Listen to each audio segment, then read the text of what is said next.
विशेष राज्य के दर्जे की मांग लंबे समय से बिहार में आज से यह पेंडिंग नहीं है।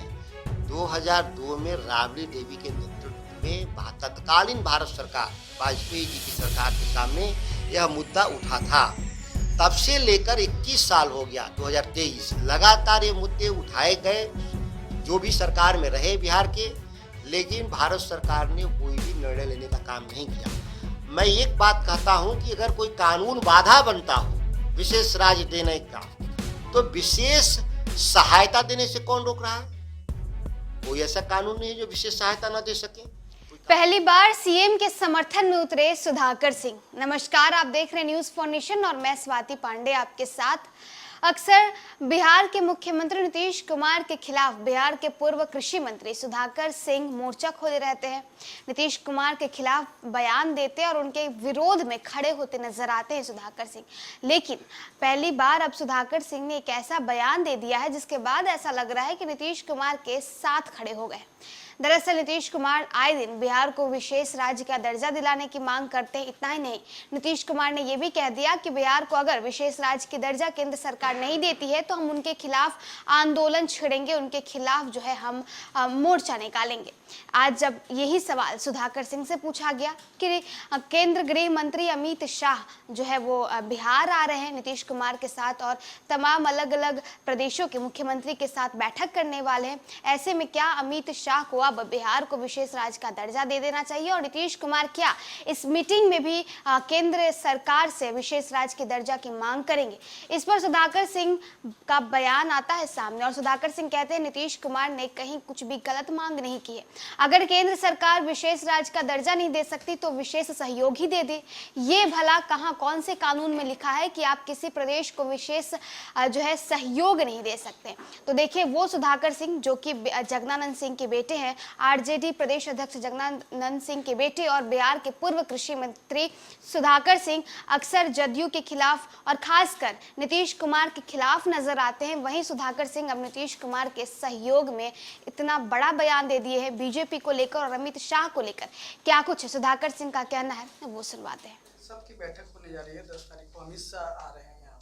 क्या लगता है बिहार को क्या कुछ फायदा कल मिलेगा?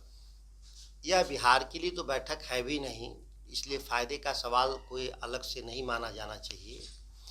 यह क्षेत्रीय परिषदों की जो भूमिका थी, जिन उद्देश्यों से भारत के संविधान में इसकी व्यवस्था की गई थी कि जो क्षेत्रीय असंतुलन होगा विकास को लेकर के या स्वास्थ्य को लेकर, शिक्षा को लेकर के, सड़कों को लेकर, सिंचाई को लेकर, वह असंतुलन भारत सरकार दूर करेगी क्षेत्रीय परिषदों की बैठक में।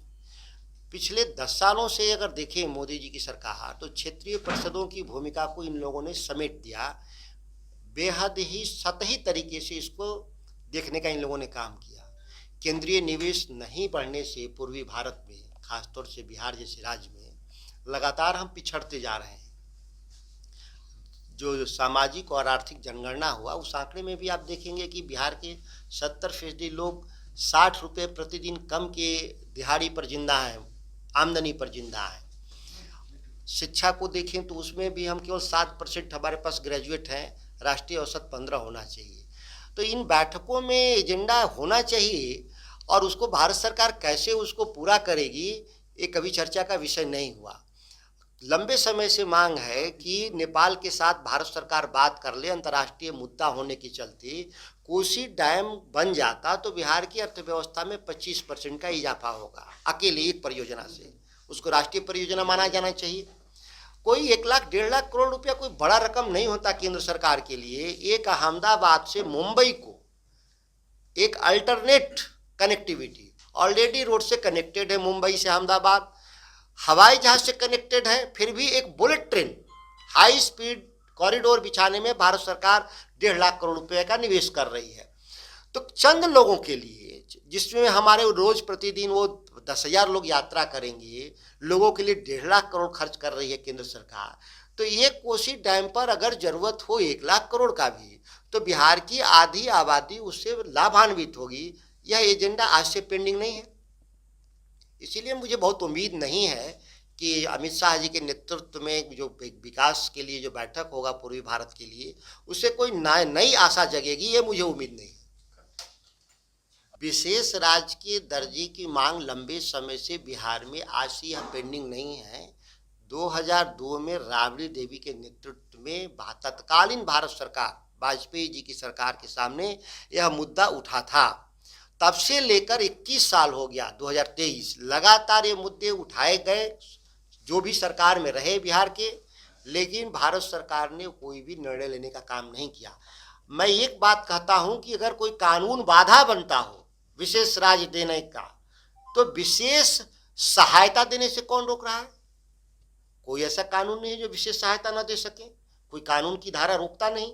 विशेष सहायता के तौर पे ही हमको दर्जनों सेंट्रल यूनिवर्सिटीज और एजुकेशनल सिस्टम हमको मिल जाता, हमको कोसी परियोजना बन जाता, दरभंगा और पटना में नए एयरपोर्ट हमारे पास बन जाते, शहरीकरण के लिए हमको स्मार्ट सिटी के रूप में बिहार के 10 बड़े शहरों को विकसित कर देते, तो हमारा जीडीपी 2 गुना हो जाएगा।